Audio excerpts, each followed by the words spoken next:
Question number 1 में हमें दिया गया है इंडक्टिव रिएक्टेंस की value 10 ohm, capacitive reactance 4 ohm and resistance 6 ohm. ठीक है, तो ये LCR सर्किट है। यहाँ पे हमें पावर फैक्टर निकालना है। तो पावर फैक्टर का फॉर्मूला क्या होता है? R/Z। So we can write that directly कि power factor is equal to resistance divided by Z। ठीक है, तो Z क्या होता है? इम्पिडेंस। तो Z की वैल्यू निकालनी है हमें। Z is equal to, Z का फॉर्मूला सबको याद होगा, R² plus XL minus XC का स्क्वायर। अभी सारी की सारी वैल्यूज़ दी है, मैं सब्सटीट्यूट कर रहा हूँ to find out Z value.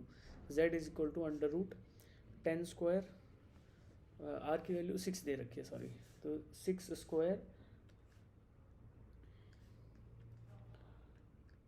Plus XL आपको दिया गया है 10 और XC दिया है 4, तो 10 - 4²। सो दिस इज √36 प्लस 36, राइट। तो अब इसको हम लिख सकते हैं 6√2। तो Z is 6√2 and R is given as 6 ohm. तो power factor will be 6 divided by 6√2 and that becomes 1/√2। So answer C is the right answer. तो क्वेश्चन नंबर 2 देखते हैं। वेलोसिटी डिस्प्लेसमेंट ग्राफ आपको दे रखा है और एक स्ट्रेट लाइन है। तो स्ट्रेट लाइन का इक्वेशन क्या होता है? y is equal to mx plus c। तो c is the y intercept, जो कि वैल्यू है v0। और स्लोप क्या होगा यहाँ पे? स्लोप होगा फाइनल वेलोसिटी। देखो फाइनल वेलोसिटी क्या है? जब x0 पे आ गया तो फाइनल वेलोसिटी 0 और इनिशियल वेलोसिटी v0 है। तो आपका स्लोप होता है, वो होता है change in y axis, 0 minus v0 divided by change in x axis, that is x0 minus 0। तो m की वैल्यू आएगी -v0 बाई x0। ठीक है, सारी वैल्यूज रख देते हैं। और y क्या है? y is the velocity. तो v is equal to intercept जो है, y इंटरसेप्ट जो स्लोप है वो -v0 by x0 into x और प्लस c की वैल्यू अभी बताई थी बेटा, दैट इज v0। तो ये आपको इक्वेशन मिलेगा वेलोसिटी का। ठीक है, so this velocity variation with displacement x। अब मैं क्या कर सकता हूँ? I can differentiate this equation on both side to find out acceleration का वेरिएशन विद x। तो I will differentiate with respect to time. तो लेफ्ट साइड में डिफरेंशिएट करेंगे और राइट में भी टाइम के साथ डिफरेंशिएट कर देंगे। तो v0 और x0 तो आ गया कांस्टेंट बेटा, तो इसको एज इट इज लिख लेंगे v0 बाई x0 और x को डिफरेंशिएट कर देंगे विद रिस्पेक्ट टू टाइम, तो dx बाई dt। और v0 का जो डिफरेंशिएशन है वो 0 आ गया। Now I can write a is equal to -v0 by x0, जो कि कांस्टेंट वैल्यू है, और dx by dt can be written as velocity. ठीक है, तो इसको वेलोसिटी लिख सकते हैं। अब वेलोसिटी की इक्वेशन मुझे ऑलरेडी पता है, ये थी ऊपर, तो इसकी इस इक्वेशन से वैल्यूज रख लेते हैं। तो क्या करेंगे? -v0 by x0 into v की वैल्यू क्या आई थी? That is -v0 by x0 into x plus v0। ठीक है, अब इसको फर्दर सोल्व करते हैं। एक्सेलरेशन था ना, इसको फर्दर सोल्व करते हैं तो हमें क्या मिलेगा? a इज इक्वल टू, पहले टर्म को मल्टीप्लाई करें तो माइनस माइनस प्लस हो गया, तो v0 बाई x0 का square into x minus v0 by x0। ठीक है बेटा, तो देखो ये एक स्ट्रेट लाइन इक्वेशन है, स्ट्रेट लाइन इक्वेशन है विद नेगेटिव इंटरसेप्ट, है ना, नेगेटिव y इंटरसेप्ट, नेगेटिव में होगा y का इंटरसेप्ट, और एक स्ट्रेट लाइन इक्वेशन है। तो अब देखो कौन सा ऑप्शन सही हो सकता है? तो option 2 is the right answer, 2, है ना। स्ट्रेट लाइन है क्योंकि सिंगल डिपेंडेंस ऑन x है, और v0 बाई x0 तो कांस्टेंट है, कोई दिक्कत नहीं है। स्लोप आ गया v0 बाई x0 का स्क्वायर, और इंटरसेप्ट है वो नेगेटिव साइड में है। तो नेगेटिव साइड का मतलब it will start from negative value and then with some slope m it will go upwards. So option 2 is the right answer. यहाँ पे दिया oxygen behaves like an ideal gas. ठीक है, टेम्परेचर दे दिया गया और RMS velocity and average velocity of the molecule would be. तो ratio of RMS velocity and average velocity हमें निकालना है। तो we have to find out VRMS divided by V average. अब VRMS और V एवरेज के फॉर्मूलाज आपको याद होंगी। VRMS is equal to √3RT/m and V average is equal to √8RT/m, right? Now we can substitute these values and find out the desired ratio. So VRMS divided by V average is equal to under root, अब इसको solve करेंगे तो आप देखना R M S ऊपर है तो we can write 3RT by M into under root of pi M by 8RT। तो यहाँ से RT एंड M कट जाएगा, राइट। तो वी कैन RT यहाँ से गया, यहाँ से गया, M यहाँ से गया, यहाँ से गया, so we can directly write it as under root 3 pi by 8. So 3 pi by 8, option C is the right answer. 3 is the right answer. इस क्वेश्चन में हमें एक अल्फा पार्टिकल दिया गया है और एक प्रोटॉन दिया गया है।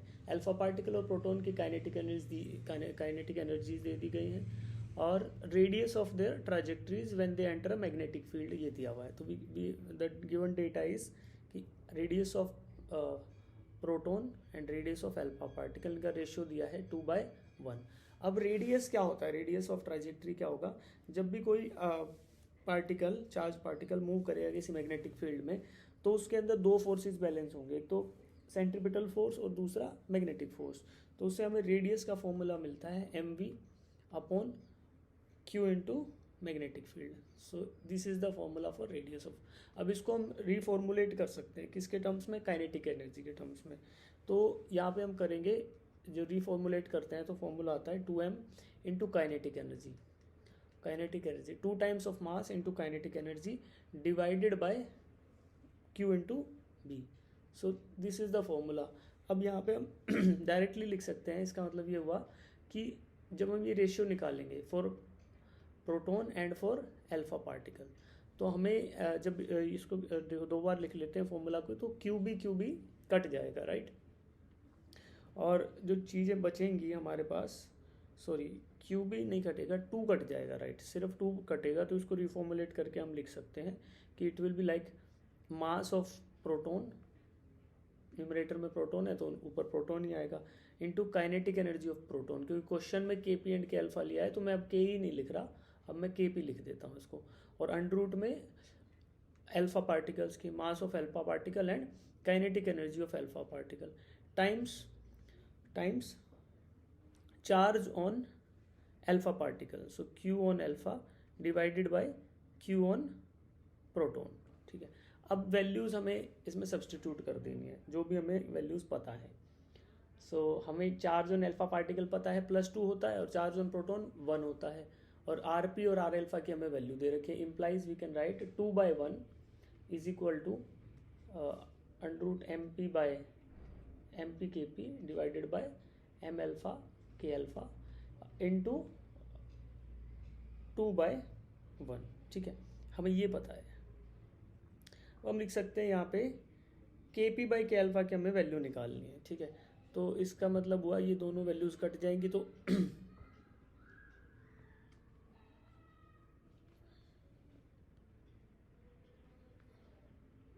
ये दोनों वैल्यूज कट जाएंगी, 2/1 इधर से और 2/1 इधर से।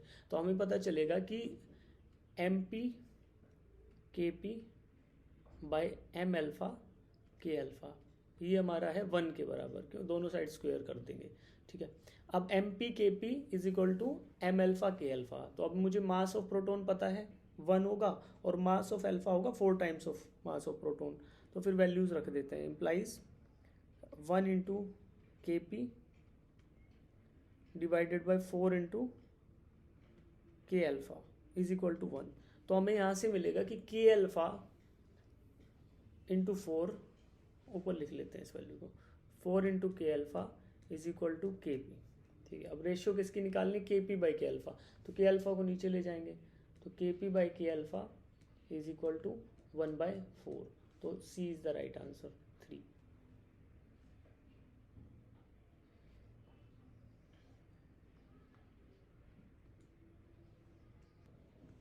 सॉरी, यहाँ पे लास्ट स्टेप में हमने शायद गलती कर दी है ना, K P by K alpha will be equal to 4 not 1/4। तो इसको चेंज कर लेते हैं, फिर हमारा ऑप्शन सी नहीं आएगा बेटा।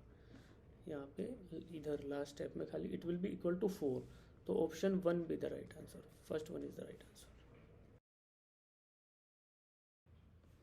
यहाँ पे हमें पोटेंशियल एनर्जी दे रखा है ना, एक पार्टिकल सर्कुलर ऑर्बिट में मूव कर रहा है ऑफ मास m ये इसका पोटेंशियल एनर्जी दे दिया, तो हमें पता है कि potential energy is negative of work done, तो उससे हम लिख सकते हैं force is equal to minus D U by D R. ठीक है, एफ डॉट डी आर क्या होता है, वर्क डन, और negative work done is potential energy, तो वहीं से फॉर्मूला आ गया F is equal to minus D U by D are.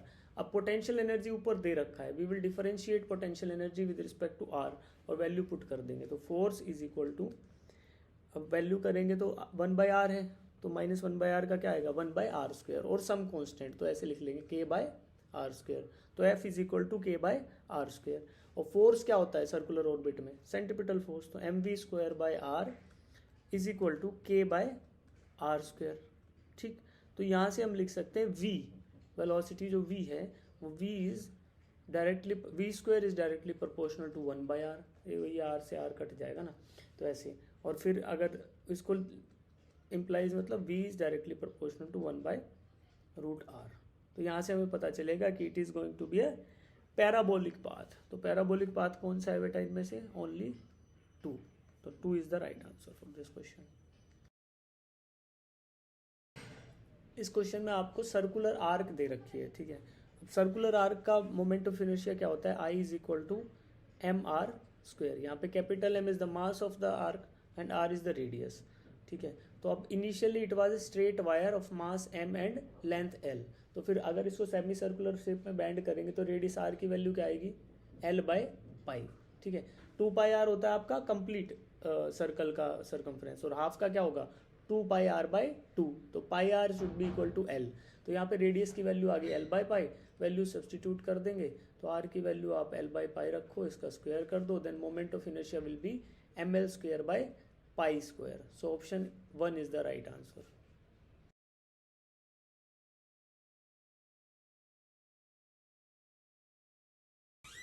यहाँ पे बिफोर कोलिजन और आफ्टर कोलिजन की वेलोसिटीज हम लिख सकते हैं, ठीक है। तो बिफोर कोलिजन हमें पता है कि एक पार्टिकल मूव कर रहा है, तो उसकी इनिशियल वेलोसिटी फर्स्ट पार्टिकल की हो गई u और सेकंड पार्टिकल की हो गई 0, और after collision they are moving in the opposite direction, तो वी कैन राइट कि v1 will be moving with maybe in negative direction and v2 will be moving in positive direction with a given velocity v, right. अब from elastic collision का अगर equation लिखें तो u1 minus u2 will be equal to v2 minus v1। यहाँ पे value substitute कर देते हैं, तो वैल्यू सब्सटीट्यूट करने के बाद we will be getting u minus 0 is equal to v minus of minus v, तो यहाँ से मुझे मिला u is equal to 2 times of v, right.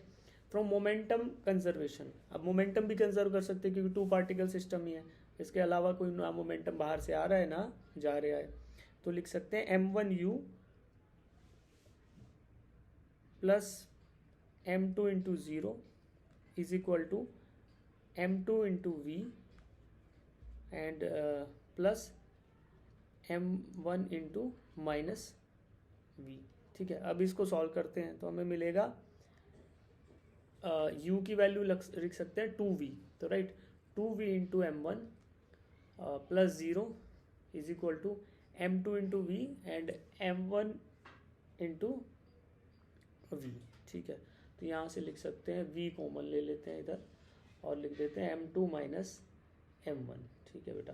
तो यहाँ से मुझे मिलेगा v से v काट लूँगा, तो यहाँ से मुझे मिलेगा 2m1 प्लस m1, तो 3m1 is equal to m2, ठीक है। अब रेशियो क्या निकालना, रेशियो ऑफ द मासेस, ठीक है। Ratio of the masses m2/m1 ही मुझे निकालना है, तो m2/m1 will be equal to 3, ठीक है। तो option 2 is the right answer, m2/m1 is equal to 3 यहाँ से मिल जाएगा, तो option B is the right answer. For an adiabatic expansion of ideal gas, ठीक है, fractional change in its pressure is equal to, तो आपको वैल्यू किसकी निकालनी है, फ्रैक्शनल चेंज इन प्रेशर यानी कि dp/p की, change in pressure divided by original pressure, तो fractional change in the pressure आ गया। अब एडियाबेटिक एक्सपेंशन हो रहा है, तो एडियाबेटिक प्रोसेस की इक्वेशन क्या होती है, pv to the power gamma is equal to some constant. अब मैं क्या करूँगा, इस इक्वेशन को डिफरेंशिएट कर दूंगा, तो डिफरेंशिएटिंग द इक्वेशन प्रेशर को कांस्टेंट मान के v वाले पार्ट को डिफरेंशिएट करता हूँ, तो v की पावर गामा -1 और उसका dv साथ में, ठीक है। फिर अब v को कांस्टेंट मानते थे, प्रेशर को कर लेते हैं, तो v की power gamma into D P और कांस्टेंट का डिफरेंशिएशन 0, तो मुझे ये इक्वेशन मिल गई। अब मैं क्या करूँगा, I will restructure this equation to find out the D P by P value, right. तो क्या करेंगे बेटा, v to the power gamma D P will be equal to, ये लेफ्ट हैंड साइड में राइट हैंड साइड में जाएगा तो p gamma v to the power gamma minus one into D V, ठीक। अब ये प्रेशर के टर्म को नीचे ले आता हूँ और वॉल्यूम को राइट में ले जाता हूँ, तो D P by P is equal to minus gamma V to the power gamma minus one D V divided by V to the power gamma. अब ऊपर V to the power gamma minus one है और नीचे V to the power gamma है, तो ये solve होकर क्या हो जाएगा, minus gamma D V by V. तो अब ये हमारा आंसर आ गया, डी पी बाई पी की वैल्यू आई minus gamma D V by V. तो ऐसा कोई ऑप्शन है हमारे पास, ऑप्शन डी, राइट। तो D is the right answer. अब क्वेश्चन 10 में दिया है electromagnetic wave propagating along Y direction और direction of electric and magnetic field बताओ। तो जो प्रोपोगेशन है, वेव का प्रोपोगेशन का डायरेक्शन उसके परपेंडिकुलर होते हैं हमेशा इलेक्ट्रिक मैग्नेटिक फील्ड। तो यानी इलेक्ट्रिक और मैग्नेटिक फील्ड में कोई भी वाई कंपोनेंट नहीं आएगा। तो वाई कंपोनेंट नहीं आएगा तो यानी देखो इधर आ रहा है वाई, तो कैंसिल ऑप्शन 2, इधर भी आ रहा है तो ये ऑप्शन 3 भी गलत, और 4 में भी आ रहा है तो ये भी गलत। अब ये ऑप्शन 1 देखते हैं, यहाँ पे इलेक्ट्रिक का एक्स कंपोनेंट जेड बी, ठीक है।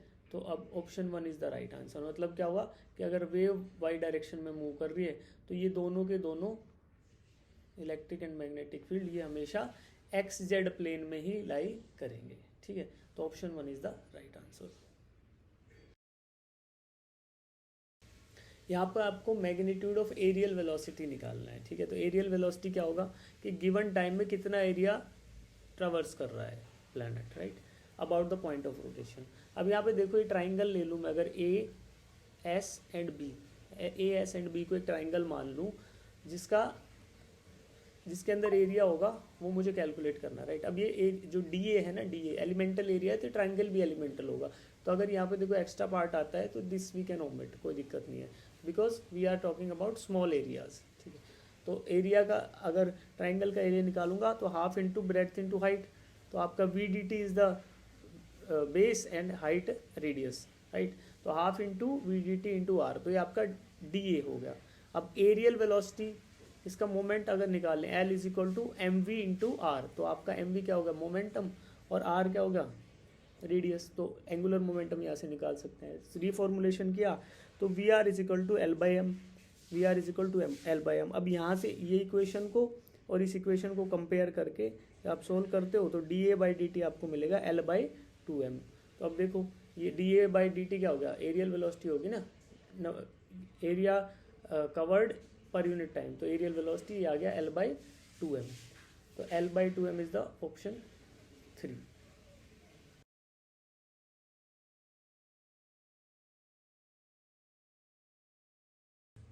यहाँ पे आपको पूछा है what is E at this point, electric field, ठीक है। तो E is equal to V cross V, ठीक है। दोनों वैल्यू दे रखी है क्वेश्चन में, सब्सटीट्यूट कर दो, 3 into 10 to the power 8 into B 2 into 10 की पावर -8, ठीक है। अब क्रॉस प्रोडक्ट होता है तो क्रॉस प्रोडक्ट के अंदर अगर वेक्टर्स को अलग अलग ले लेते हैं, ठीक है। ये किधर मूव कर रहा है, मूविंग अलोंग एक्स डायरेक्शन, तो जो वी की डायरेक्शन है वो आई कैप है, आई कैप क्रॉस, और बी की डायरेक्शन है, बी की डायरेक्शन के कैप दे रखी है। तो आई क्रॉस के क्या होगा, जे, ठीक है। तो जो भी आंसर आएगा उसको जे कैप कर देंगे, ये दोनों कट जाएंगे तो 6 J cap, 6 J cap is the right answer. तो 6 जे कैप, तो ऑप्शन नंबर 3 हो गया फिर ना, ऑप्शन नंबर 3।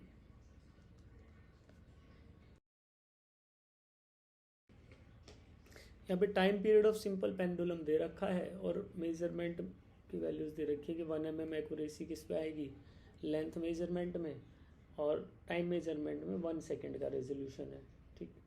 तो 200 resolution of pendulum were found in this, तो 1 सेकेंड का रेजोल्यूशन, राइट। अब मैं लिख देता हूँ T is equal to 2 pi under L by G के लिए रिलेटिव एरर वाली इक्वेशन। तो क्या होगा बेटा, दैट विल बी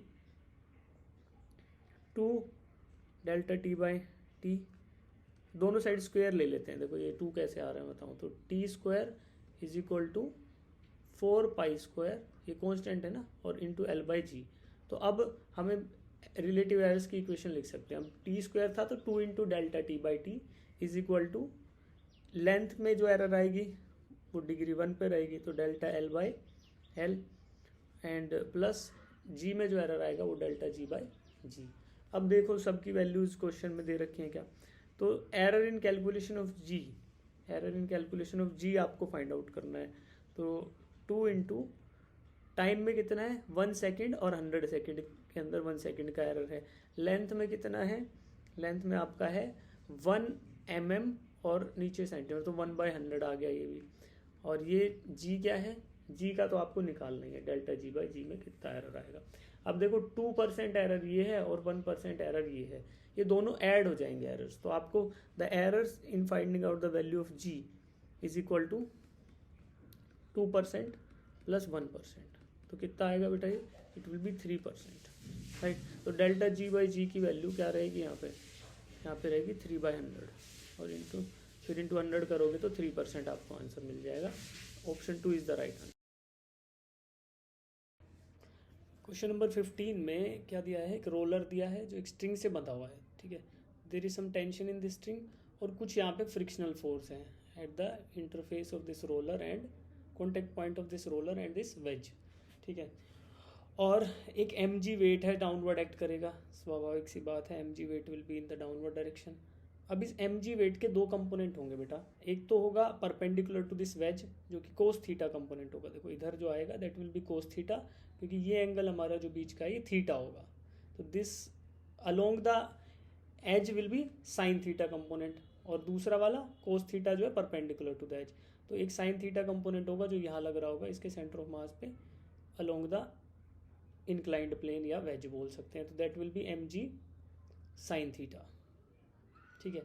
अब considering the equilibrium of this roller cylindrical solid cylindrical roller, यहाँ पे हम क्या करेंगे, we will be balancing mg sine theta with t plus F, है ना, फ्रिक्शनल फोर्स f ये है, तो t plus F tension plus f will combine together will be equated bye mg का साइन थीटा कंपोनेंट, ठीक है, mg sine theta. एक तो इक्वेशन ये हो गई, और दूसरी रोटेशनल इक्विलिब्रियम भी अगर इसका कंसीडर किया जाए सॉलिड सिलेंडर का, तो क्योंकि ये रोटेट नहीं कर रहा तो about the point, about the centre point एक एंटी क्लॉकवाइज मोमेंट आएगा ड्यू टू फ्रिक्शनल फोर्स और एक क्लॉकवाइज मोमेंट आएगा due to tension in the string. तो इन दोनों को इक्वेट कर दिया जाए तो t into R will be equal to F into R. तो यहाँ से मुझे मिल गया कि यार tension and frictional force both will be equal, तो t is equal to F, ठीक। अब क्या कर सकते हैं, फ्रिक्शनल फोर्स की वैल्यू हम निकालना चाहेंगे, फ्रिक्शनल फोर्स की वैल्यू, तो यहाँ से फर्स्ट इक्वेशन में t प्लस एफ दोनों बराबर आ गए, तो हम इसको लिख सकते हैं t plus F can be written as 2 into F, 2 into frictional force, क्योंकि friction force and tension are बराबर, तो टेंशन को रिप्लेस करके एफ ही रख दिया और F plus F is 2f।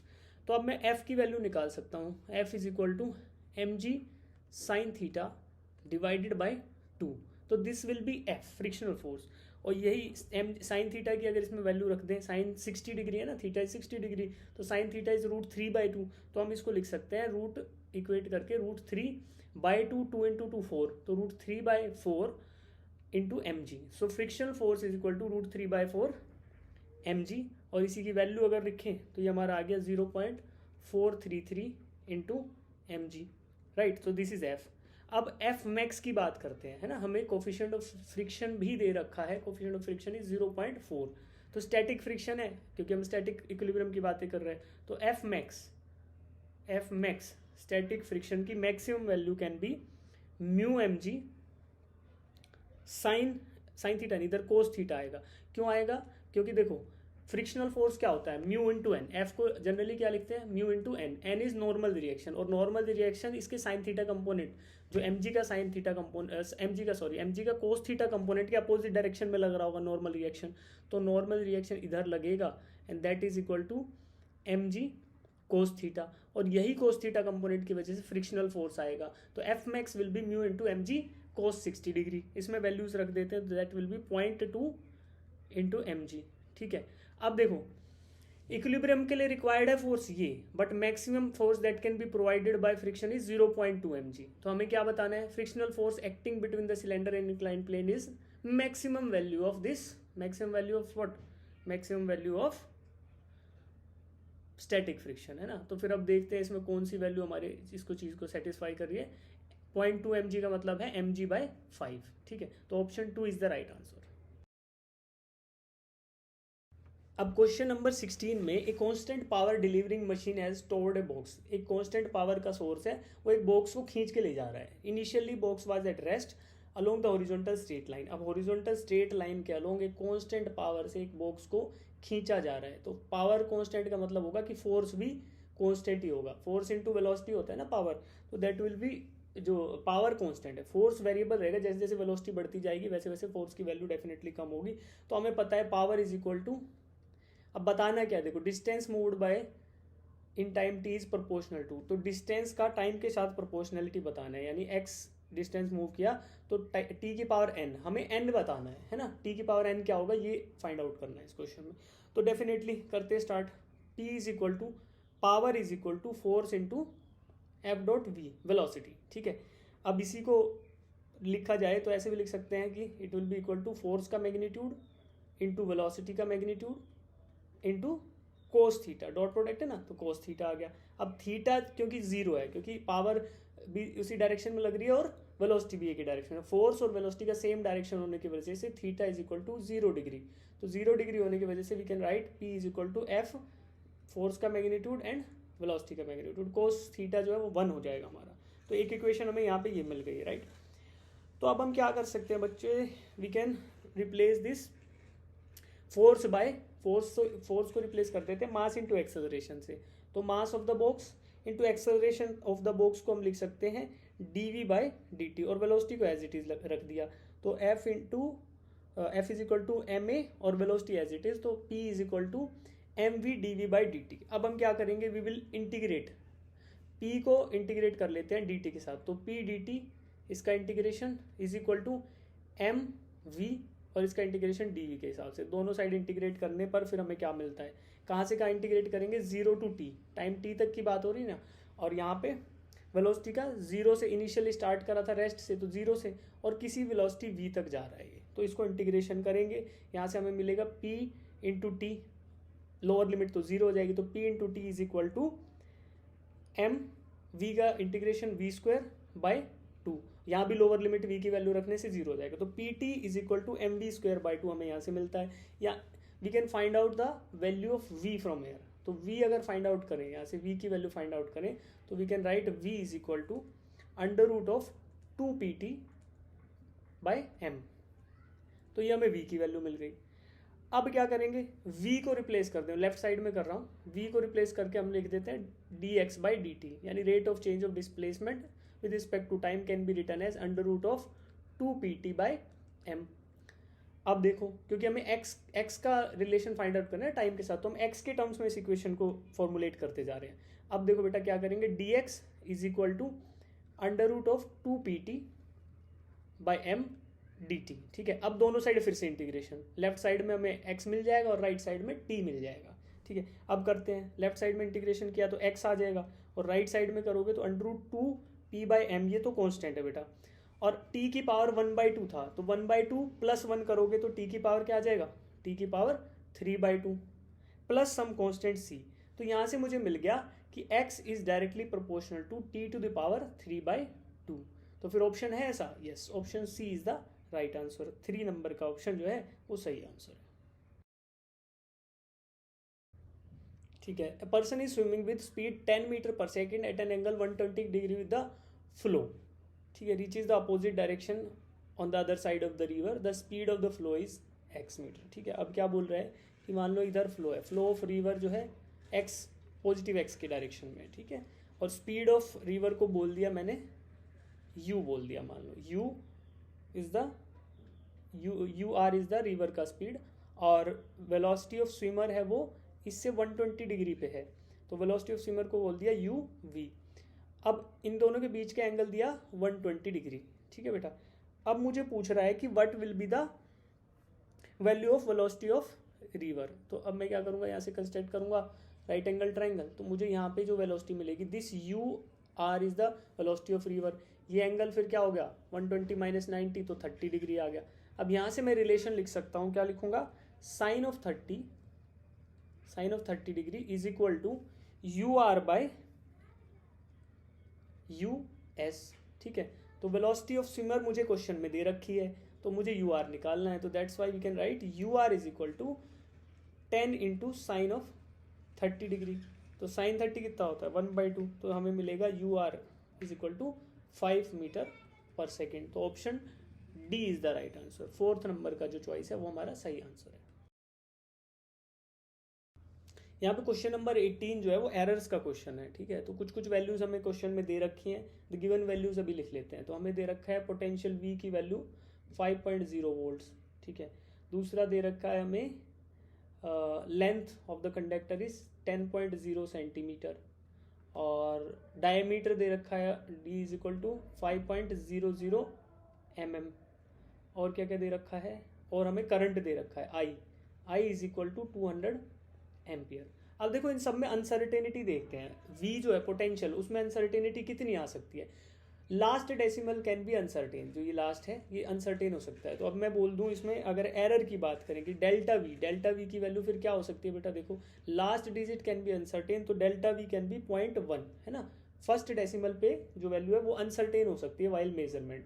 Similarly length के मेजरमेंट में क्या हो सकता है, वहाँ भी 0.1 सेंटीमीटर कैन बी अनसर्टेनिटी। और डायमीटर में क्या हो सकता है, 2 डेसिमल तक पता है तो फिर 0.01 this can be uncertainty in the measurement of diameter. और करंट में क्या है, करंट में कोई भी डेसिमल प्लेस पे वैल्यू नहीं है, तो फिर हम यहाँ मानेंगे कि last digit can be uncertain, या तो 199 एम्पियर हो सकता था या 201 हो सकता था। 199 एम्पियर या 201 एम्पियर के बीच की कोई भी रीडिंग होगी तो उसको हमने 200 लिख दिया, ऐसा ना अनसर्टेन फिगर। तो इसलिए uncertainty can be 1 ampere in the measurement of current, ठीक है। अब एरर्स हैं, लेकिन पूछा क्या है, maximum permissible percentage error in the resistivity. तो फॉर्मूलाज लिखते हैं, ठीक है। हमें पता है V is equal to IR, और रेजिस्टिविटी के बारे में बात करें तो क्या लिख सकते हैं, R is equal to rho L/A। Also हमें पता है कि एरिया क्या होगा, यहाँ पे एरिया की वैल्यू लिखें तो A is equal to cylindrical होती है ना वायर, πd²/4। अब ये 3 फॉर्मूला मुझे मिल गए। I will write V is equal to IR था, तो V को लिखेंगे बेटा I as it is, I की वैल्यू तो क्वेश्चन में दे रखी है, और R को लिखेंगे रो L/A, रो इंटू L/A। अब A को भी रिप्लेस करके मैं πd²/4 लिख देता हूँ, तो I into rho into L और इंटू 4 डिवाइडेड बाय πd², ठीक है। तो ये मुझे मिल गया V। अब यहाँ से मैं रेजिस्टिविटी को सिंप्लीफाई कर लिख सकता हूँ, resistivity will be equals to πd²V divided by 4I into L into 4 into IL, ठीक है, ये हो गया। तो दिस इज द रेजिस्टिविटी। अब इसको एरर, इसके लिए रिलेटिव एरर का फॉर्म जो इक्वेशन बनेगा वो कैसा बनेगा, देखो रिलेटिव एरर की इक्वेशन को मैं लिख सकता हूँ कि लेफ्ट साइड में रो था तो delta rho by rho is equal to V पे सिंगल ऑर्डर डिपेंडेंस है तो डेल्टा V/V, फिर एरर किसकी ऐड होगी, लेंथ के मेजरमेंट तो डेल्टा L/L, फिर ऐड होगी करंट पे भी सिंगल डिग्री डिपेंडेंस है डेल्टा I/I। इसके बाद क्या बच गया, एक चीज़ और बच गई D, तो डायमीटर में जो होगा वो डबल डिग्री है तो 2 इंटू डेल्टा D/D। सभी की सभी वैल्यूज मुझे पता है, V L ये सारी की सारी values I know them already, तो I will substitute all these value into this formula, और उसके बाद मुझे जो वैल्यूज मिलेगी इंडिविजुअल वैल्यूज तो मैं इनको लिख रहा हूँ, ठीक है।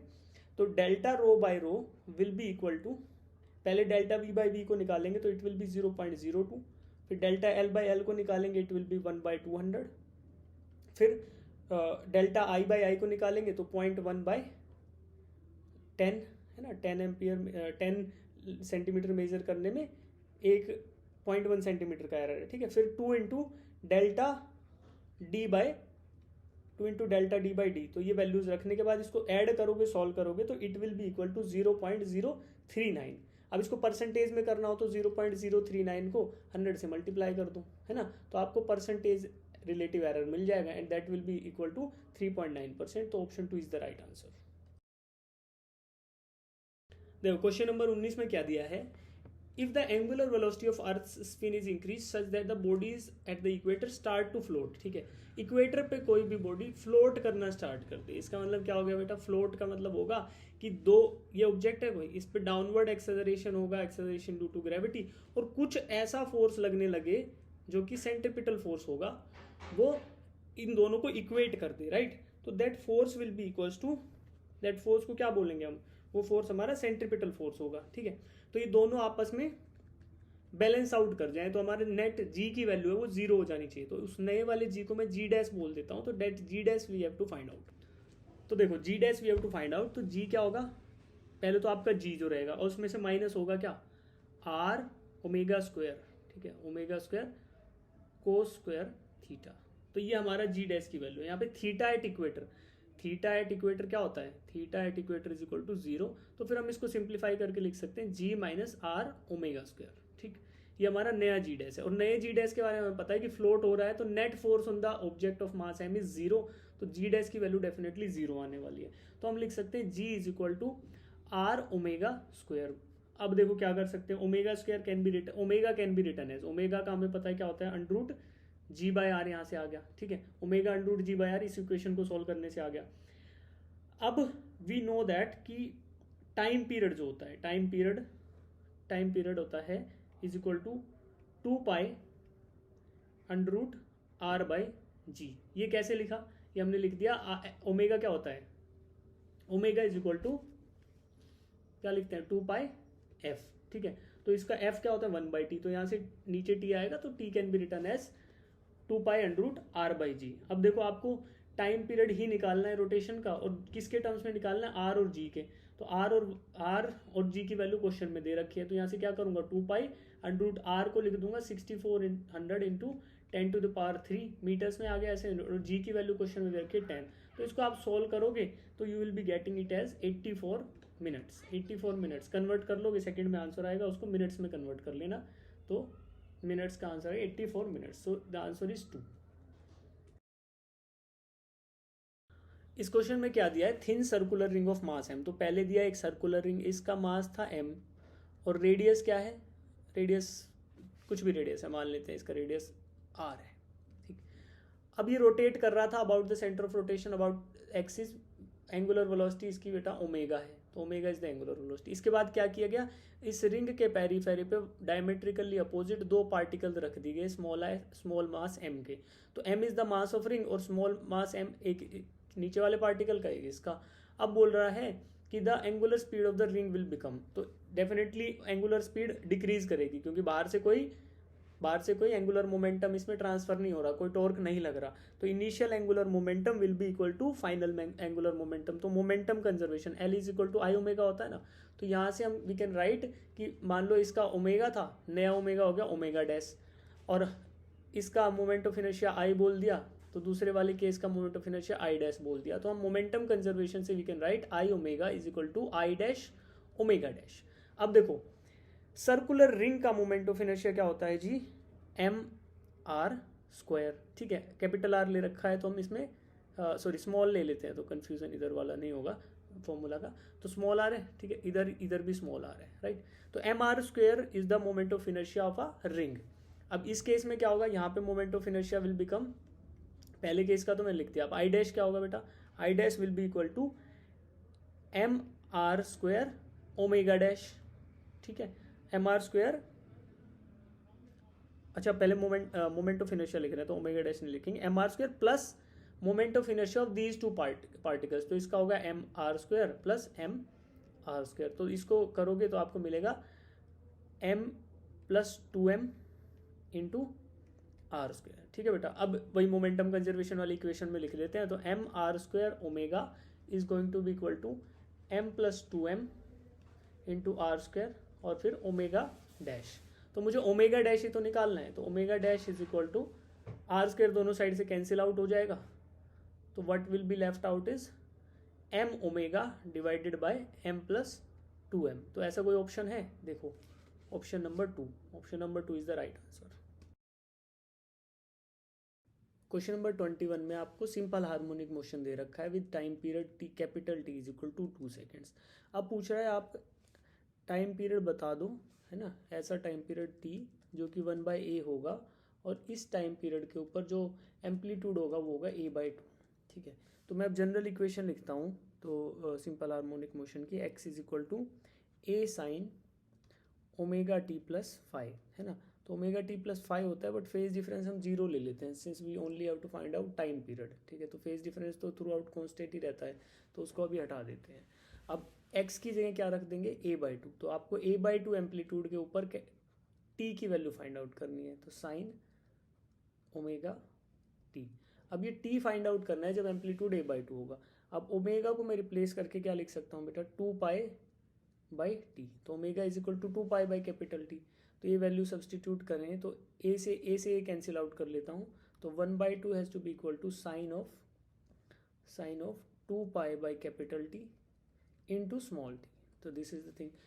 साइन इनवर्स करें तो sine inverse of 1/2 is equal to 2π/T into small T.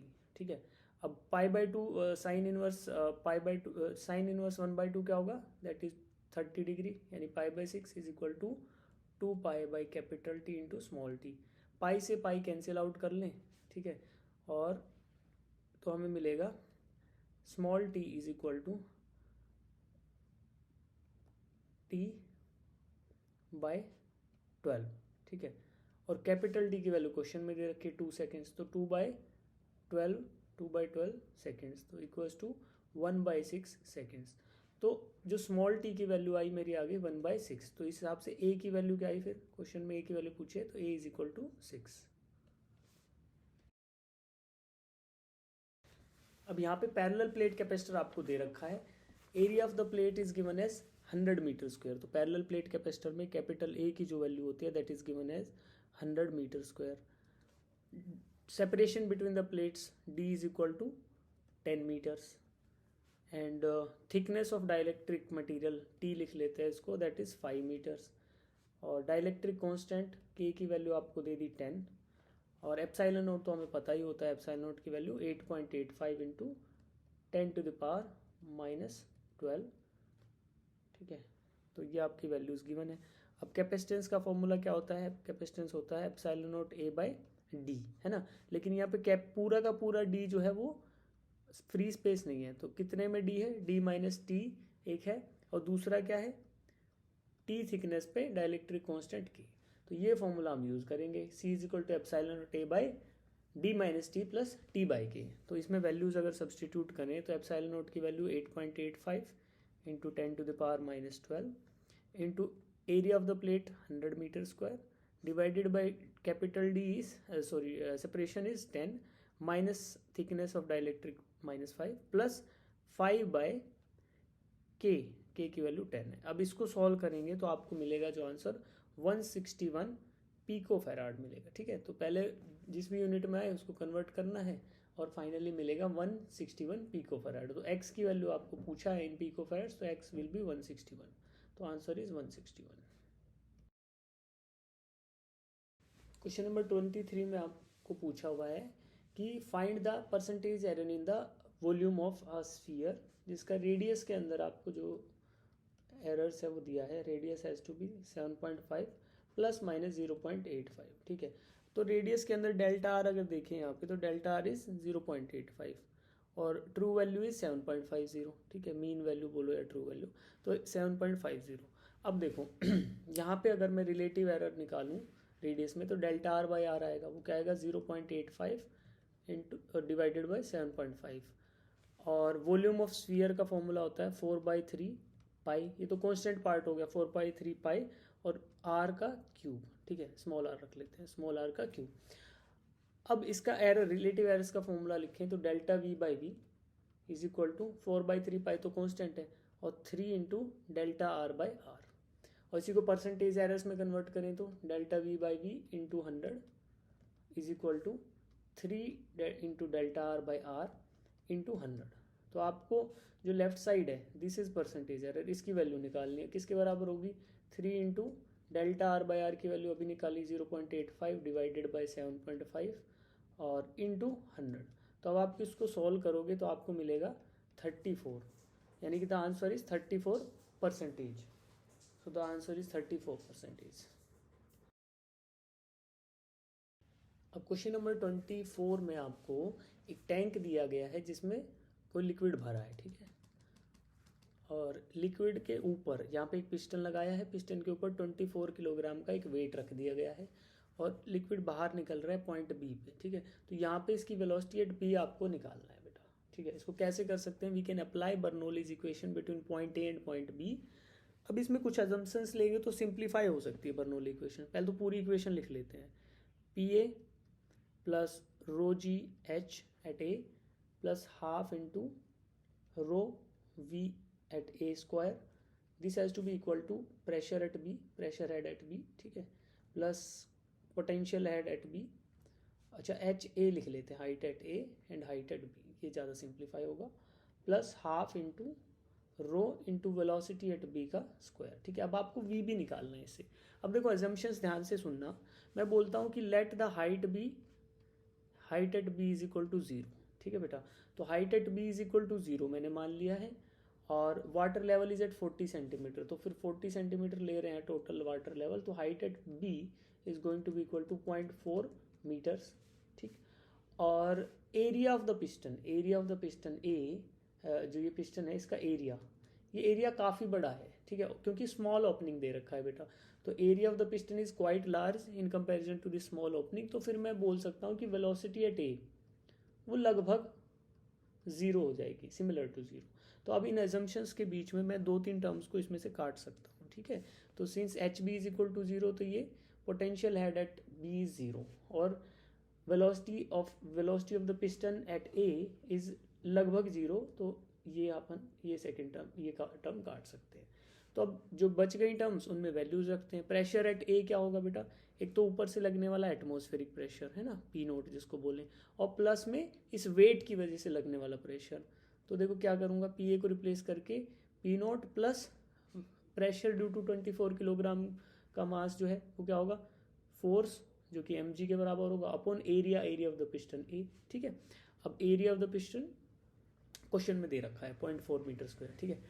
अब और प्लस तो कुछ है नहीं, प्लस तो सब कट गया, ठीक है, ये हो गया, सॉरी रो जी एच भी तो है, so this is P naught plus M G by A और plus rho g H A, तो रो जी हाइट एट ए है आपका 0.4, this has to be equal to pressure at B, pressure at B क्या होगा जी, pressure at B will be equals to P naught plus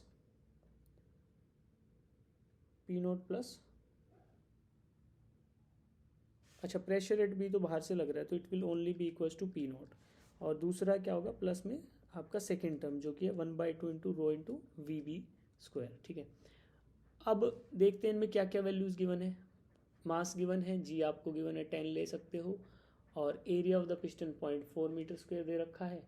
density of the liquid दिया है क्या question में, डेंसिटी कंसीडर वाटर है तो डेंसिटी 1000 ले लो, ठीक है, और किलोग्राम पर मीटर क्यूब, बाकी सारी चीज़ें इसमें नॉन है। पी नोट दोनों साइड ही है तो दोनों साइड से पी नोट कैंसिल आउट हो जाएगा। तो अब लिखते हैं मास आपका है 24 into 10 divided by area is 0.4 plus rho is 1000 into G की वैल्यू 10 है into 0.4, this has to be equal to 1/2 into 1000 और इंटू वी बी का स्क्वायर। तो यहाँ पे खाली एक अननोन बच गया वी बी, तो इसको सॉल्व करोगे तो आपको वी बी की वैल्यू जो मिलने वाली है वो मिलेगी 3 मीटर पर सेकेंड। तो जो बाहर निकलने वाला पानी है उसकी वेलोसिटी 3 मीटर पर सेकेंड होगी। अब क्वेश्चन नंबर 25 जो है व्हीटस्टोन ब्रिज प्रिंसिपल के ऊपर बेस्ड है। तो व्हीटस्टोन ब्रिज प्रिंसिपल का मतलब होता है कि जब आपके रेजिस्टेंसेज यहाँ पे R1 बोल दें, R2 इधर R3 एंड R4 ये आपस में बैलेंस्ड होते हैं, तो जो गैल्वेनोमीटर है वो जीरो रीडिंग शो करता है। बैलेंस का मतलब है कि R1 by R2 has to be equal to R3 by R4। अब देखो यहाँ पे length of the wire A B का टोटल लेंथ आपको दिया है 72 सेंटीमीटर, और ये एक रेगुलर वायर है ना, तो इसका क्रॉस सेक्शनल एरिया, रेजिस्टिविटी, ये सब कुछ यूनिफॉर्म रहेगा थ्रू आउट। हमें पता है resistance is equal to rho L by A, ठीक है। तो cross sectional area and resistivity तो सेम ही है, तो यानी कि R is directly proportional to L, ठीक है। तो मैं इस ऊपर जो व्हीटस्टोन प्रिंसिपल की इक्वेशन है वहाँ लिख सकता हूँ ना, R1 by length of A P has to be equal to R3 by length of P B, ठीक है बेटा। तो इसकी इक्वेशन में वैल्यू रखते हैं, R1 की वैल्यू 12 है, लेंथ ऑफ AP आपको x दिया हुआ है, और 6 की R3 6 और L of PB 72 minus x। ठीक है, अब एक ही अननोन बच गया x और उसी की वैल्यू आपको निकालनी है। तो इसको सॉल्व करने पर x is equal to 48 centimetre आपको मिलने वाला है। तो x is equal to 48 centimetre is the answer for this question.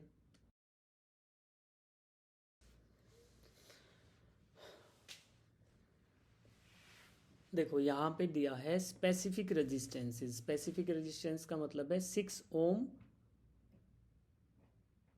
पर सेंटीमीटर एंड 3 ओम पर सेंटीमीटर। अब आपको जो वैल्यू निकालनी है, इफेक्टिव रेजिस्टिविटी की वैल्यू निकालनी है।